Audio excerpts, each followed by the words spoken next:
Good morning and welcome to Wake Up Legendary. My name is Joanne. I am the Director of Marketing and Life Training here with Legendary Marketer. And I have the amazing pleasure, joy, all the things, privilege to be able to host all week long as Dave is on a well-deserved vacation with his family. And of course, we have another amazing guest. And I'm not just saying that. All of our guests are pretty freaking amazing, whether they realize it or not. I will give you guys a little tidbit, although I didn't talk to our guests about this today. I usually hear from our guests how nervous they are. This is their first time going live. This is usually a pretty big step forward in their business, in their confidence, in doing something new for themselves.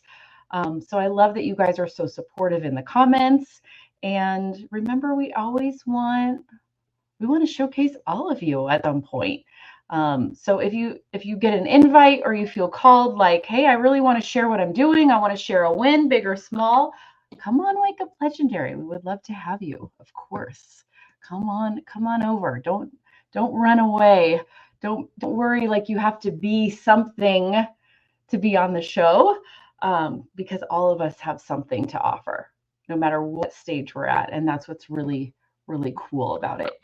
If you would like to apply to be on the show, all you have to do is head over to legendarymarketer.com/featured. Fill out the form and we will reach out to you if we feel like you're a great fit for the show.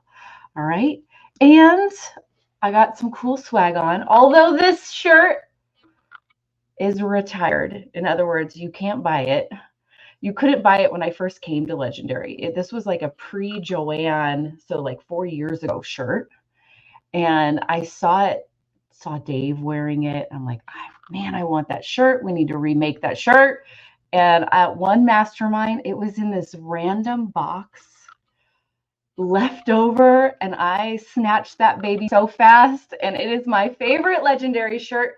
But there is a ton of swag that you can grab your own. You can grab your own hat to throw down when you celebrate your wins at thelegendary.shop. Go head on over there and get all the swag. But yes, this is like the shirt. We probably need to remake it, I'm thinking, because everybody asked me, where is this shirt at? I totally get it, Kathy. I saw your comment. Jasper, yes, what you want me to like flex up here? What should I'm trying. I saw the comment yesterday about it. Jasper says instead of a hat throw, he gives me like flexing emoji, but I got like skinny little arms. I don't have big old guns to like show off. But I'm all in, Jasper. Let's figure it out. Let's figure out what my hat throw is, okay? All right. I'm excited about today's guest. I think this is going to be a lot of fun. All of our guests do submit like a little form just to help us get to know them a little bit.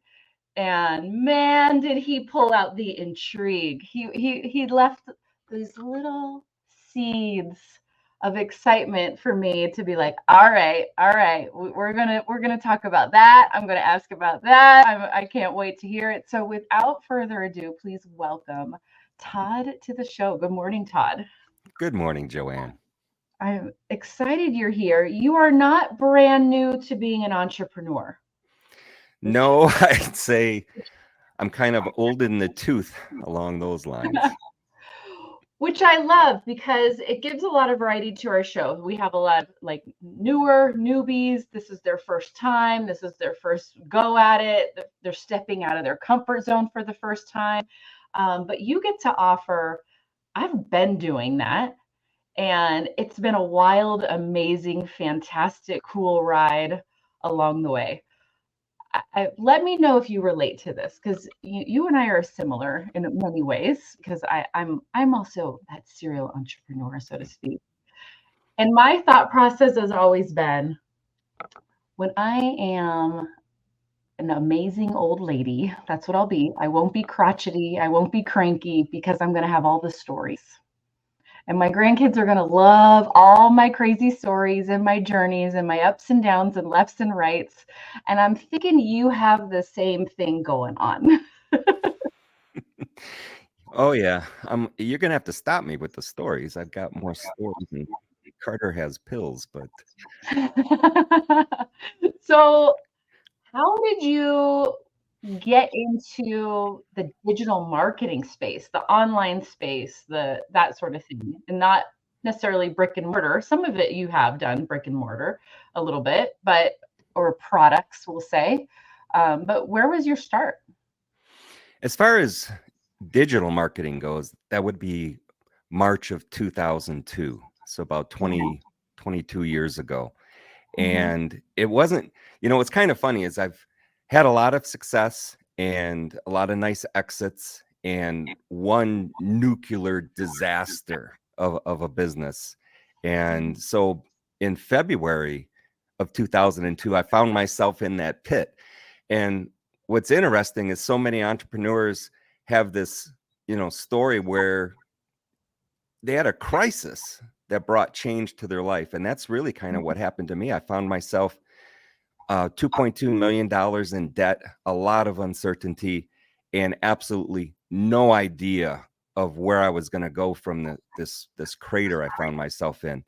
And Right. I was having lunch with a friend, and he kind of put the question to me. He says, where are you going to go from here?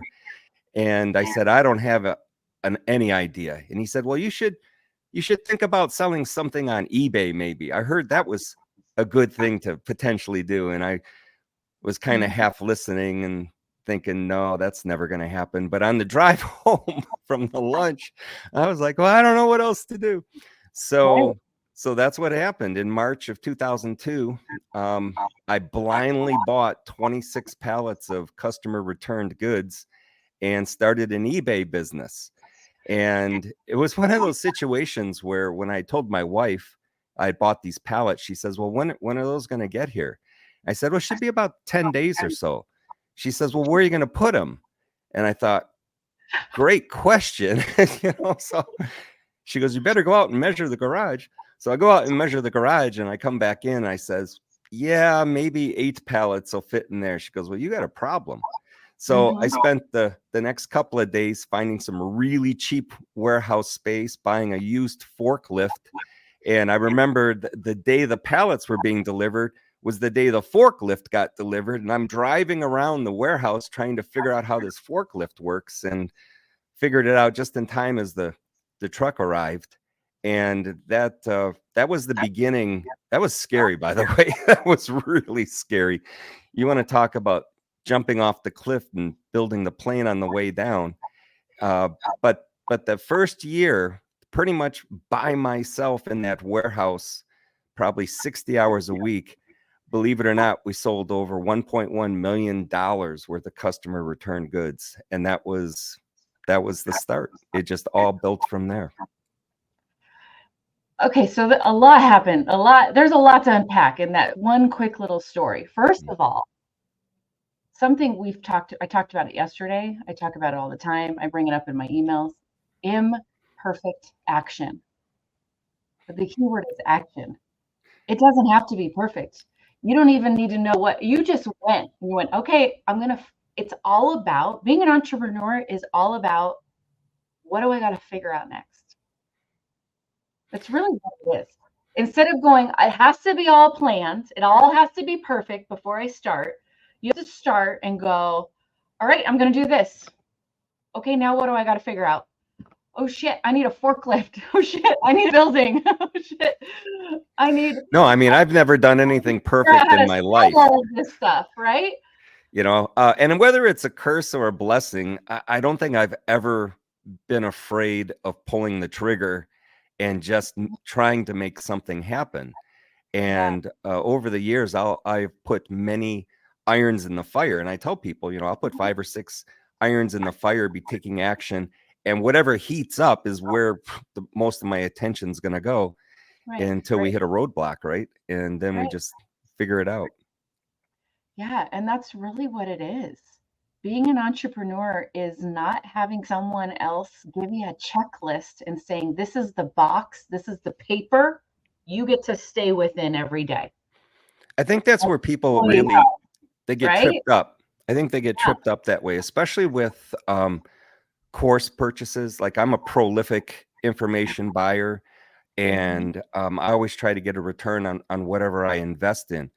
But whatever I've purchased, I've always been able to kind of make it my own. There's no such thing, in my opinion, there's no such thing as a step 1 through 10 process that every single person follows exactly and gets the exact same result. I think what happens is people take the information and they make it their own and end up on their own journey. You know, it absolutely has shocked me over the years of the people where I've all seen kind of start in the same direction. They end up in completely different places. I'm like, wait a minute, didn't you all have the same step 1 through 10 plan? You know, how'd you end up over there and you over there? And it's because people take the inspiration from the information and they make it their own, and the journey becomes their journey, not everybody's same journey. And that's the ultimate goal. And that's actually what I see as one of the biggest benefits of the education we have here and what Dave set up. And it's also one of the criticisms we get. Is they're like, I want a checklist all the way through the blueprint of exactly what I have to do next. And then, no, you don't.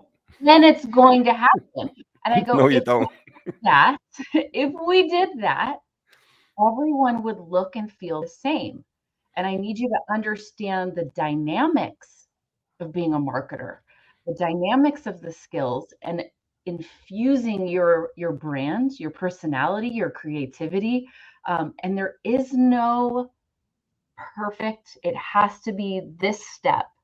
It's kind of easy. There's universal truths. You've got the universal truths, and then you've got the 1,000 different roads that lead there. And you can get a step 1 through 10 on how to say, you know, set up a domain or attach a domain to a landing page. That's a step 1 through 10, but that doesn't in and of itself make you money. It gets you an active domain, right?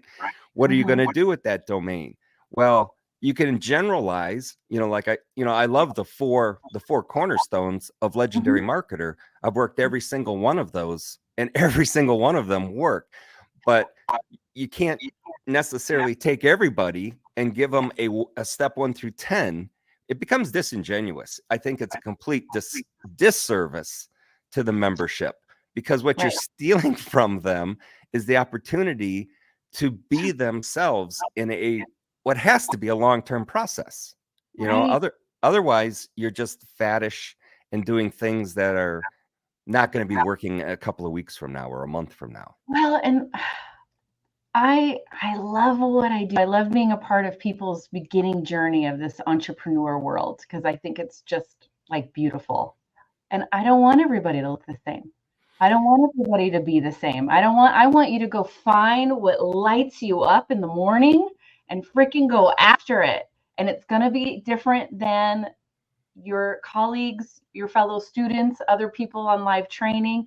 Even though the skills are the same, there's a lot of dynamics that you've got to inject yourself into. And that's where that confidence, that stepping into fear, right? Taking action through fear, just like you did, and find your way. And that's what gives you longevity. That's what makes you stand out.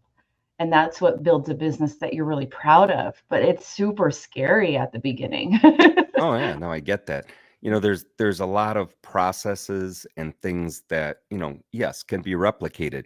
Right. But to your point, finding your voice and taking information and internalizing it and making your own is where the true success comes from, not trying to be necessarily like everybody else and follow a step 1 through 10. You really don't want that. Right. Exactly. Like, oh, every single person must make this video on a Monday, this video on it. I'm like, oh my God, that would be a nightmare. Could you imagine thousands of people with the same video on a Monday? And I see that because people copy content sometimes or copy emails. And you're like, okay, this is the 30th email I've seen from that's identical, right? We've got to find our own brand, our own identity. And right. Yeah, Dolly, the journey is different for everyone. And that's okay. It's a good thing. I think it's a good thing. Exactly. So how did Legendary come into play into your journey? You know, I had been doing affiliate marketing for a long time. And I like to know what it is I don't know. So this is why I said I'm always a student. You know, I'll always be buying training material and trying to learn, you know, what it is I don't know, just to make the journey better for myself. And so I was looking at a lot of different of high ticket affiliate marketing training programs, and Legendary just stood out to me because it was the 4 pillars. It wasn't an atypical program where the general idea is we're going to basically teach you how to resell this program and make some commission. That's what made Legendary stand out to me, is that, well, wait a minute. Yes, it talks about high ticket affiliate marketing, but also covers 3 other cornerstones that I had experience in, was very much interested in, and knew, well, this program's a little bit different. Then as I got more and more involved with things like the Marketers Club, and especially, oh my goodness, the live in-person mastermind in Orlando was absolutely one of the best masterminds I've ever attended. So I became more and more in line just with the thinking and the philosophy that your company has, which in my mind was real groundbreaking. Because hope I don't get in trouble for saying this, but you know, online marketing, this whole field can be a bit of a swamp. So when you find a company and people that have ethics and have a long-term view and want to do it the right way, that's what I want to be associated with. You couldn't have worded better. I've been in the online space a bit before I came to Legendary, and I've seen a lot of really crappy courses. Yeah. That make a lot of money that people buy and just then are disappointed. I've seen a lot of shady, seedy processes. And you know, I'll tell you, so I mean, some of these marketers just they don't get it. Okay. I think what happens is people get blinded by the amount of money that can be made, and they don't see that they've got the short-term view. They don't have, I've been doing this since 1983. If you want to be in this for the long haul, you need to do it the right way. Otherwise, you're going to find your own crisis. Okay. And you're going to have to course create. And it's about the people. All right. It's not about the money. It's help some other people, give them a good, ethical, long-term plan. The money's going to come. Right. But if you just have your hand in somebody's wallet constantly, and you're only thinking about yourself, and you're not thinking about them as people and people that you need to be helping, you shouldn't be in the industry. You really shouldn't, because you're the problem. Right. I better get off that soapbox. Or I'm like, how far do I want to go? Because, you know, I even see, I've seen marketers long before I even came Legendary, the same thing. All of a sudden, you know, they're like, this is the only way. If you've been doing XYZ, you have to switch to this. And they're saying that, and they're saying it with authority, and people believe it, but they're saying it because they had a falling out, or they had their own crisis that they're like, I'm now selling this, so I need everybody to buy this. So I'm going to do what I need to deflect from that to buy this. And then a month later, oh crap, okay, I'm not selling this anymore. I'm now going to promote this course I created or this other product I created, and I'm going to do it by putting down the last thing I did. And you start seeing this pattern, right? Every few weeks, they've hopped to a new offer and a new offer, or they built their own. Okay, now I built this course, and now I built this course, and it's like, whoa, wait a minute, I'm still thinking about the one you promoted a month ago. You know, it sounded really good, and now we're on like, and so now you've lost trust. I saw somebody promote a program, all right, and they sold this program for a couple $1,000. And then 4 months later, you see them promoting, oh, now I have the program, but we've added AI. So all of a sudden, it's another $2,000. And I remember watching people on this webinar say, hey, I bought your stuff 3 months ago for $2,000. Do I get this new version with the AI? Oh, no. this is completely different, and you have to pay the 2,000 again. And I'm sitting there going, this guy's not going to be around for long, because that's about as disingenuous as it gets. You know, you're not thinking of the people, you're just thinking of your wallet, and it's a big mistake. Yeah, it comes down to serving and understanding your brand long term. And it's okay to change products or change what your focus is or what you're going to launch and whatnot, but you need to do it very thoughtfully, and you need to do it with your followers, your consumers in mind, not your own wallet in mind. There's a different way, Yeah. right? Yeah, no, too many people think about it backwards. It's like, how can I get the most money out of this webinar? It's like, well, okay, how can you help the most people out of this webinar? And then you're going to find the money is going to come. But if you're always thinking of the money first, it's too short-sighted, you know?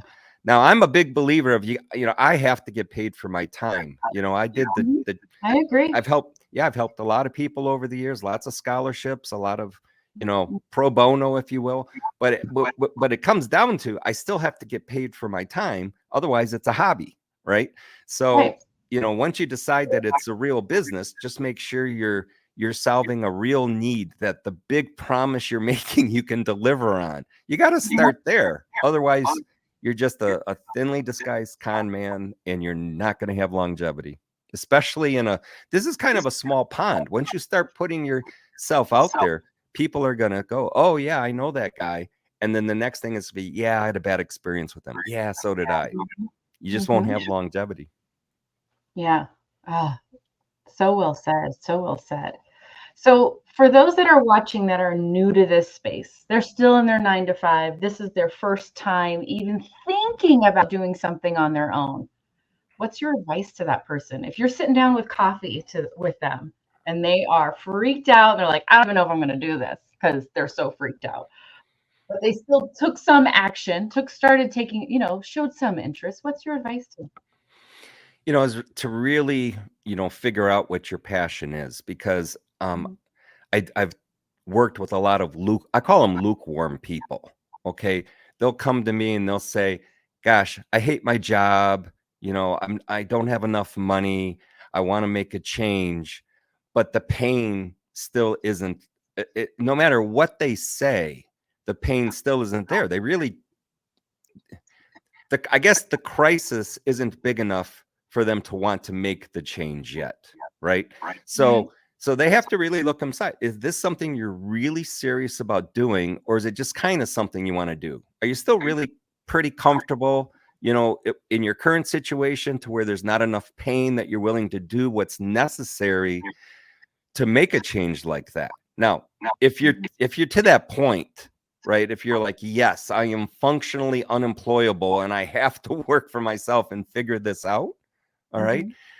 There's so many different paths. Like I say, the 4 cornerstones that Legendary promotes, just pick one, that resonates with you the best, because it's something you're going to be doing for a long time, right? I'll have people come to me and say, well, I think I'm going to do the video thing, but is there a way I can do it without actually putting my face on camera, right? Well, okay, that's a whole different road than somebody who's saying, hey, I'm willing to get on camera and do what I have to do.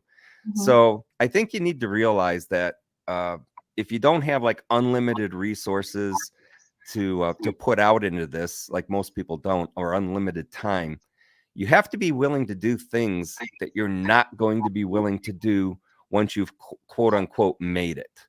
So know that there's going to be some sacrifices in the beginning. Know that it's not a straight line. There's going to be obstacles and potholes that if you step into a pothole and say, oh, this doesn't work, this is crazy, then understand maybe it's not for you, right? But if you can understand that an obstacle is just something to go under, around, or over, and you can't let it stand in your way, and you have that correct mental attitude, and know that you're not a guinea pig. Like, how many thousands and tens of thousands of people have come before you? You're not a guinea pig. You just have to have the right mentorship, the right direction, the right training Mhm. to know how to overcome these problems, right? Mhm. But, as far as success itself, there's just so many different ways. Find one that feels good for you. Yeah. And I love I saw it in the comments. I can't quite find who it is, but I think the same way. Turn the obstacles into a game. They need to be fun in a way. It's a Like, puzzle. This whole right? thing's a puzzle, and Yeah, it's like, "Yeah, let's people figure this out. people How do say to I me get all the over this time, obstacle? What do I need to do?"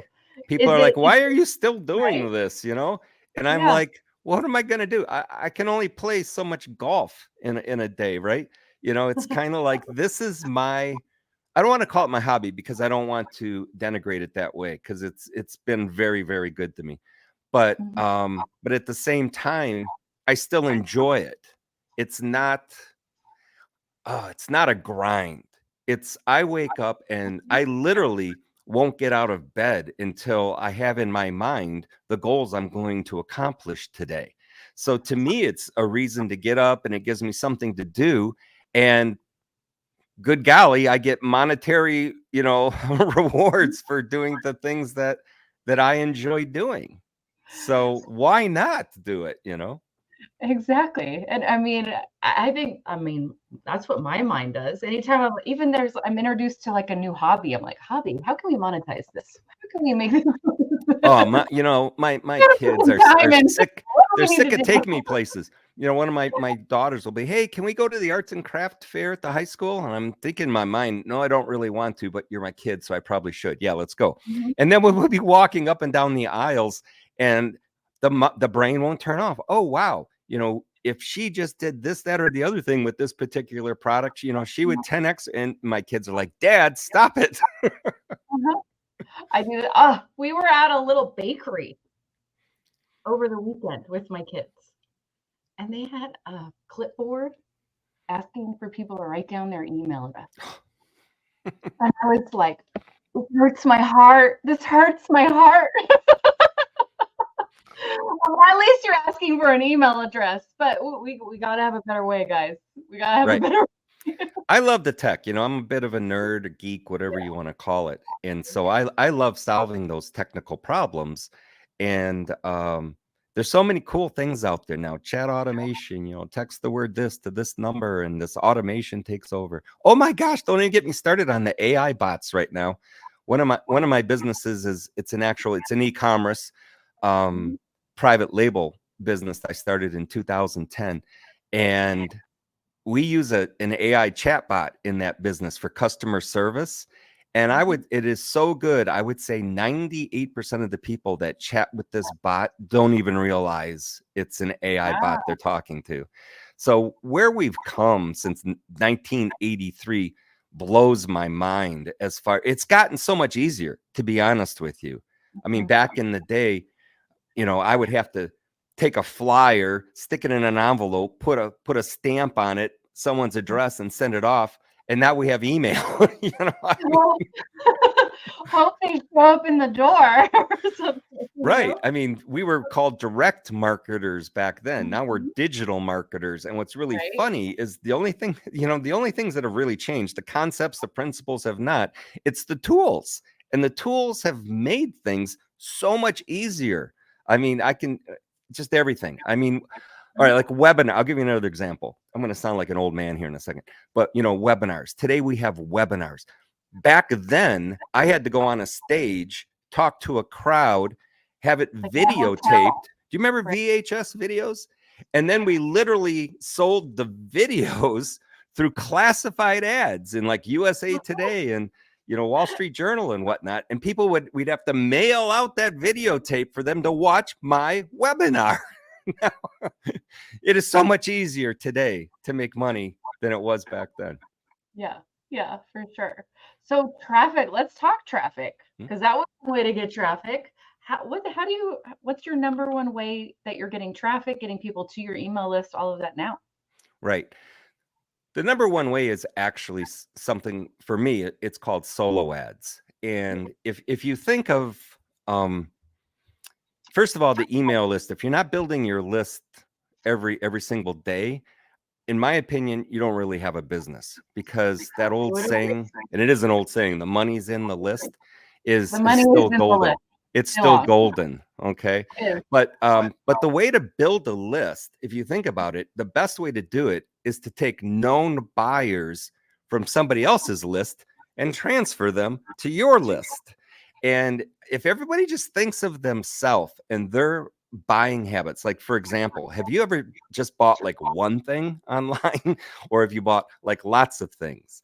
If you Right. bought lots of things, you're a known buyer, and people would kill to get you on their list so that they could market to you. Okay. So that's all. When we're building a list, that's really what we want to do, is find those known buyers and transfer them to our list and start the nurturing process, the whole know, like, trust thing. And like, again, I don't invent this stuff. This is the stuff that's worked, since the dawn of man. Just Right. There's just different tools now to be able to do it more efficiently, more effectively, and on a larger scale. Can you imagine internationally being able to get people to know, like, and trust you so that they buy something from you off the internet? I mean, this is like, I was gonna say, back in the day, if you gave your credit card online back in the day, you were an idiot. Now it's Conversion, that's pretty darn cool, guys. And I see sometimes in I've only added 10 subscribers to my email list this week. Oh my God, that's awesome. You're learning. You're the doing quantity, something the cool. Keep going. quality is more important than the quantity, quite honestly. There's Yes. if you get 1,000 people on your email list that are like real fans, loyal fans, they know you, they like you, they trust you, and they'll listen to every opportunity that you feel was worthy to put in front of them. That's better than having a list of 200,000 people who have never heard of you, that you're just cold emailing or whatever. People try to take shortcuts with building their email list, and it's a huge mistake. Huge, especially nowadays, where people are sick of spam and they're sick of garbage, and the email providers now, Gmail, Yahoo, we call them, they've really implemented, gateways to stop the garbage. So you got to start thinking, or you have to stop thinking about shortcuts and start thinking about, okay, how do I provide the value and do what I'm supposed to be doing? And you'll find that the results that come from your email marketing will just 10x, just naturally. I hear a lot from new entrepreneurs. Oh, I hate getting emails, so I'm not going to be that person. So I'm not going to collect emails, and I'm not going to email a list. And Big I'm mistake. like, oh, Huge mistake. Biggest What? The biggest mistake you can make, those emails, and you're not unsubscribing every day. That's not actual human nature. You have to take yourself out of your buyer's mind and stop supposing what they're thinking, and let them just tell you what they're thinking. People will tell you what they're thinking by either unsubscribing or marking your email as spam, or staying subscribed for years and years and years and years and spending a lot of money with you. So stop presupposing what your list is going to do, and just provide value, and just let them do what they're going to do. Right? If you're doing it right, you should never be thinking, oh, every time I email, I'm bothering my list. That was a mistake I had made many years ago. Okay. And then I asked one friend of mine, I said, how many times do you email your list? He goes, oh, well, this last week, Monday, I emailed my list 17 times. Tuesday was 30. I said, wait a minute, what are you talking about? 17 times in a day. That sounds excessive. He goes, oh, if you're doing anything excessive, your list will let you know. Don't worry. We had like something special going on. But, people who are afraid to email once a day are missing the boat. If once a week, there's people afraid to email once a week. There's people afraid to send more than 5 emails in a campaign. And I want you all to think about it this way. And this is what helped me through that. I had that issue back in the day, that mindset issue. And what are you actually saying when you don't reach out to them? You're saying, I don't like you. I don't want to talk to you anymore. Right? You're not worthy of my attention anymore. So when they are ready to buy, they're going to buy from someone that is in their inbox. That's exactly right. Cares enough to keep communication going. When you stop communication, that person actually will take it personally and think, oh, you're either out of business or you don't care about me anymore. So I'm not going to go search you out on social media because I remember an email I got from you 2 months ago. I'm going to go to the person that's still in my inbox every day that cared enough to stay. You know, Joanne, I had this large group, and so I would get approached by affiliate marketers all the time saying, hey, will you email my offer to your group? And I remember this one real well-known guy, and I said to myself, or I said to him, actually, I said, no, I'm not going to email your offer to my group because I want to protect my group. And I think what you're offering is just a little bit outside of the niche of my group. So I turned them down. So he launched, and it turned out that like 30% of my group bought his product from somebody else. And that was my wake-up call where I said, you know what? I got to let my list speak for itself. I have to stop gatekeeping what I think they want and what they don't want, because yeah, they're going to end up buying from somebody else. So I don't think you can actually over email if you're providing value. So one of the greatest things that have come in the last couple of years now are automations and artificial intelligence, right? So you have the ability now through the use of AI to develop some really strong nurturing emails that can then now be automated to go out on a sequence. So you're not even thinking about this stuff. Only when it's time to monetize an email do you sit down and say, okay, now this one I'm going to monetize, explain the value of this product, and send it out. But you're nurturing more than you're selling, and it's a process that you don't even have to think about. So if you just set it up that when somebody comes into the top of one of your funnels, they go into a sequence that could be a 3-year sequence, one email a day, every other day. Now you don't have to think about it. All of it's done, it's automated, and it's just working for you instead of you being the roadblock. Right? And you just keep adding to it. Let it grow that whole campaign. Keep adding emails every week. You want a checklist? That is one of your checklist items every week. Add to your email automations to the end of it. And just let that build over time. And to this day, you have a year, 2 years worth of emails that go out. And if your whole list isn't unsubscribed, they still want to hear from you. Keep sending, right? Yep. You know, I can't tell you how many people have been on my list for 10 years before they actually bought something. It's just, you never know. So when people say, well, when should I get started? Well, get started now, because you might have somebody gets on your list tomorrow that won't buy from you for 10 years. Of course, not everybody's like that, but that happens. And that's the power of the list. They bought it, but they haven't started it yet. They haven't started that whole product, of course. Everybody's open every reminder for 6 months, and I have somebody that starts the challenge at every single email, even if it's a year, down the line.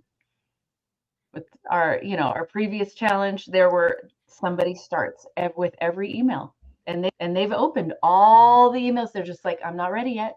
Thanks for the reminder. I'm getting ready to get ready. Thanks for the reminder. The email, and then at some point they go, all right, I'm ready to start. No matter what comes down the pipe. Right? If you weren't there to show up when they were ready to take action, you lost them. 1000%. That's why now when there's a big launch and someone comes to me, and I know even they might have 200 or 300 affiliates that are going to be launching, I'll still launch to my list, because even if the person on your list is on 10 other lists and they get the information from 10 other affiliate marketers, let's say, if their affinity is with you, or even maybe the bonus you're offering is has more perceived value than the offer itself, they're going to buy from you. If you've done your job and have emailed them on a consistent basis and provided value along the way, they're going to buy from you rather than one of the other 10 marketers that sent the quote unquote same offer. Right, right. I've seen that get a little hairy. It's almost funny to watch. Back in the day, there was like an affiliate contest. So a bunch of marketers, here's this launch going on, and I'm going to throw in 10 bonuses. And then this other marketer, I got 15 bonuses. And this other marketer, oh, I got 12 in a one-on-one session. And then people would buy the same product from each marketer so they could Or the get all bonuses. bonuses. They're like, I bought the $10 offer 4 times so I can get all the bonuses. And again, some people will think about that and they'll go, gosh, aren't those people taking advantage of people with all these no, if the bonuses are good bonuses, you're doing what you're supposed to be doing, right? Yeah. And so just let people do what they're going to do. Don't be the obstacle to their success. Let them do what they're going to do. Don't decide what they should, what their decisions are. Just here's what I have to offer. See if it works for you. If you're into it, if you're not, that's fine. Awesome. This is what I'm doing. Exactly. Yeah. And then let them decide instead of deciding for them before you even put it out. Okay, this is what's going to happen. Because you're going to be usually wildly disappointed if you decide what all your customers are going to do before they even do it. Yeah. There's a lot of people out there, especially the ones in high ticket marketing that take sales calls. Like, for example, whenever I see, oh, you have to book a call, first thing goes through my mind is, oh, this stuff's expensive. If I have to book a call and get on with a salesperson. And then there was this phase, and maybe it's still going on, I don't know, where people were training high ticket sales closers. And it was kind of like, we're going to teach you how to stick your finger up someone's nose and flick this psychological trigger and make them buy. And I said, oh, these people don't get it. It's not about that. No, it's about delivering on the big promise, not closing a sale, right? So if you understand, if you can be more consultative with somebody about, oh, this is your situation. Here's where you currently are. Here's where you want to go. Here are your resources. I think this program would be the best way for you to go. And here's the reasons why. Does that make sense? Do you have any questions? MasterCard or Visa? You're not trying to trick somebody into buying a program. Right. Exactly. And it's just, I've seen those. I know. Got back on the soapbox kind of quick there again. I'm just a grumpy old man. I apologize for that. Okay, so there was something I needed to ask you about that was on your questionnaire. Something about a snail. Yeah, that's kind of funny. Give me the whole snail story. That's funny. Well, back in the day, this would have been probably 1989. I was looking for a program to launch. And back then, again, like I said, it was all mail order. We didn't have websites or email or anything like that. So I created a course on how to grow snails for fun and profit. So we advertised it in Income Opportunity and Home Business magazines. And I think we sold it for $19.99. And it was literally a booklet that I had printed up that taught people how to grow snails at home and sell them to the local restaurants or even their boutique grocery stores or whatever. And that was one of the first courses that I had actually created. And I became known as the Snail King. And it was kind of funny because as we grew that program, we actually made a caricature of myself riding a snail. I was wearing a crown and autographed. I feel like I've seen this. Pardon? I feel like I've seen this. It was kind of fun, and so, but as I was writing the course, I told my wife, I said, I don't want to be disingenuous. So I think I need to actually grow these snails myself. Even though I know the information was valid and we were putting a course together.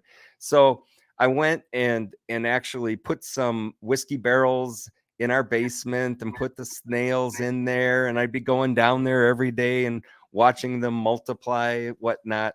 And then one day I had accidentally left the chicken wire mesh off the top of one of the barrels. The next day would come down, there's like 200 snails crawling around our basement. My wife said, "That's it, do your course, but get rid of the snails." And that was the first course I created back in I think it was 1989. It ran through So 91. individual. I love that. I love that. There was a demand. It was unique. It was a good. niche. It was. It was niche. It was niched down pretty good.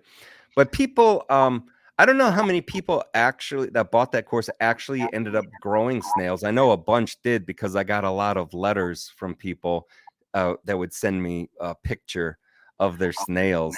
And it was one of those just fun little hobby things that you could make some extra money. Well, that was the very first course I wrote. And then I kind of fell in love with course creation. But nowadays it's like nothing like it was back then. I think, though, also it's a good reminder for everyone, because that's, it's a little different to think about a snail course, right? It's a little different, but there's an audience for it.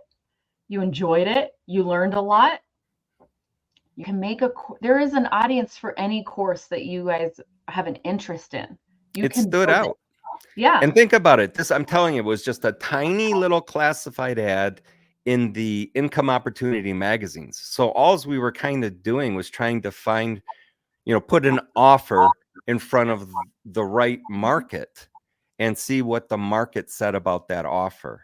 It didn't take anything for me to write that course and place that ad and then let the market tell you if it was a good idea or not. And we were shocked at the response for that course back then.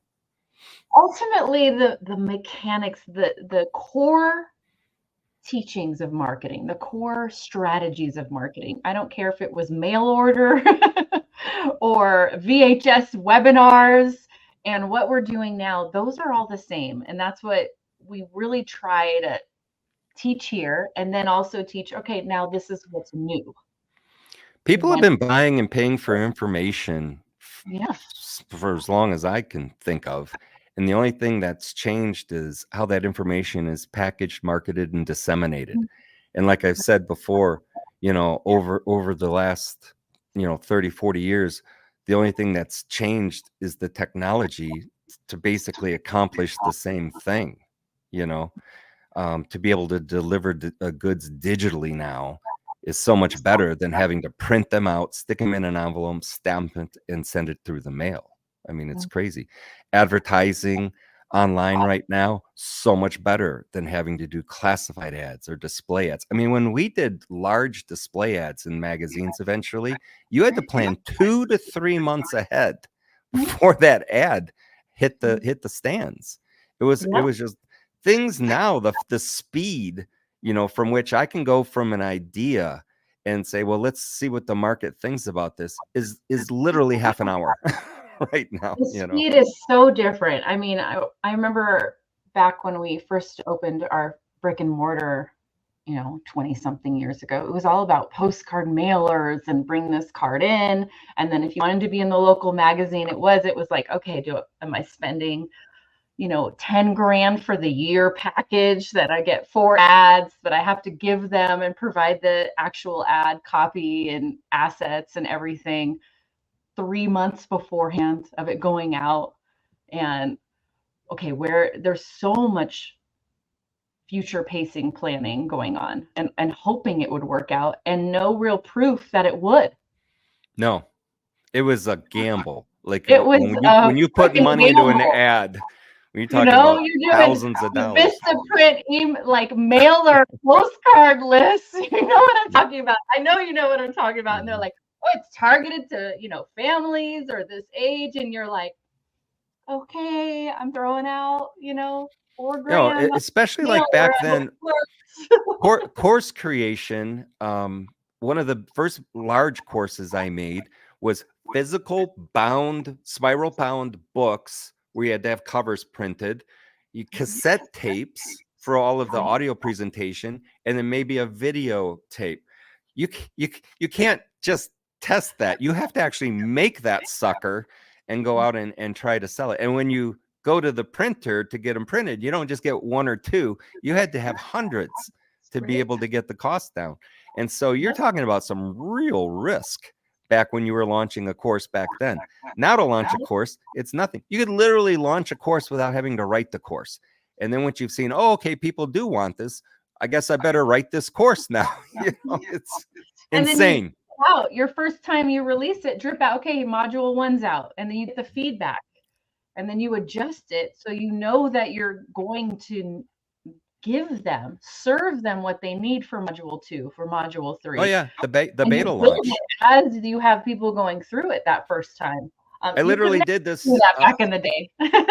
18 months ago. I was the last time I did this, and I had an idea, and I said, gosh, I wonder how this will do. So I did a webinar. You know, I just advertised it through my mailing list. Here's a concept that I have, show up for the webinar. And I closed, I think, 70 or 80 people for about $1,000. It was an annual thing. And we basically just all started together and built out what turned out to be the training program that now sells for quite a bit more. But yeah, let the people tell you, you know, and this is why I'll talk to my people all the time, you know, like I'll put a question on Facebook. Hey, I was thinking about doing this, you know, does anybody see any value in learning about this, you know? And let the people vote and tell you. Don't just kind of in your own mind think, oh, everyone's going to love this. I think that's one of the larger mistakes I've seen people make, is they get emotionally involved with their own idea about what they think what your audience wants. And I'm like, well, why don't you just ask your audience what they want? Because if you actually put that in front of them, maybe you'd be a little surprised that they're not as hot on that as you are. Right. But the people who say, no, I love this idea and everybody else is going to love it, are the ones that have larger problems, because they're wrong. Yeah, totally. I hope everyone really grasps you, Todd, you gave us this good picture of what this looks like down the line. Right now, everyone's like, oh my gosh, I got to make a funnel. I got to put my face out there. I got to create a reel. And these are just little steps that as you work through those fears, they become a piece of cake. They're not a problem. And then your mind starts to go into these bigger strategies, planning, testing. Let's try this. Let's go down this path. And it all starts with just getting introduced to it and seeing how you feel about it, and one day at a time, right? Action brings opportunity. You know, you'll find that when you're actually doing and making things happen, other opportunities are going to come out of the woodwork, and you'll find yourself changing your direction a little bit there and maybe a little bit more. And you might find you're ending up in a place that you never even anticipated at first, but it all happened because you were taking action, and then opportunities presented themselves. And when you recognize them as an opportunity and you're prepared to take advantage of that, that's where you see all of the forward motion and the big events happening. And wow, you know, here came a payday I wasn't expecting, and it happened because you were taking action. Yeah, totally. That's what it's all about. Don't just sit on it. Don't sit and watch everybody else. Get out on the court, get out on the game. Take a turn, mess up, and it's okay. You just keep going. Correct. It's a beautiful process, which I love. All right, I don't want to butcher your last name. It's Snively. Todd Snively. You can go follow Todd on his Facebook account. It is a verified account, which means there's going to be a little blue check mark. So if it's not, there is no blue check mark, don't follow that account. Just like Legendary does not have a personal profile that's going around friend requesting people. Don't accept that friend request. We're not DMing you. Hey, how's it going? I had a lovely conversation with a fake account yesterday that was trying to convince me that they were David Sharpe, spelled incorrectly, mind you, themselves. And I'm like, you absolutely deemed the wrong person today. But anyway, Todd Snively. Did I get it right? You nailed it. All right. And I have it on the screen, and you just spell out his name, go find him on Facebook, give him a follow. let him know that you saw him on Wake Up Legendary. Todd, you definitely need to come back, meet Dave, have a conversation with him as well. So let's just plan on that in a few months that you're coming back. If you'll have us, Todd, if you'll have us. Oh, it'd be my privilege. And by the way, today's my 62nd birthday, and I couldn't think of a better way than to spend my morning with you. And that says a lot, because I usually don't start my morning until 9 or 10 Pacific time. So that's right. You're on Pacific with me. We had our early morning together today. So now I'm going to go enjoy my birthday. Todd, happy birthday. Thanks. What a great way to kick off the day. And we appreciate you spending a little time with us on your birthday. You'll have to go back through the comments for sure. You got a lot of love too. I appreciate that. Yeah, so go give Todd a follow, and we definitely will have you back. And thank you for coming on today. And I hope you enjoy your birthday. It was fun. Thank you so much. And I'm going to start. Well, actually, I already started enjoying it an hour ago, but I'm going to continue. Awesome. Take care. Thank you. All right. Go give Todd a follow. You can find him on Facebook by his name. I have it on the screen. You can just spell it out. Last name is spelled Snively, and his first name's Todd with 2 D's, Todd. Go give him a follow, check him out, and all of that good stuff. That was a fantastic interview with a lot of depth of really seeing what this industry, what this business, what being an entrepreneur really looks like long term, which is cool. That you're not put into a box, you're not stuck in a box. And sometimes we feel like, okay, if I'm going to do this, this is the only thing I'm going to do. No, the sky's the limit. That's why we have 4 different business blueprints. We show you all of the core 4 of digital marketing, so you can follow your own path, your own journey, and be educated as you go through it. So yes, definitely awesome stuff. Thanks for being amazing in the comments. We will be back tomorrow with another awesome guest. And as always, stay legendary. Peace.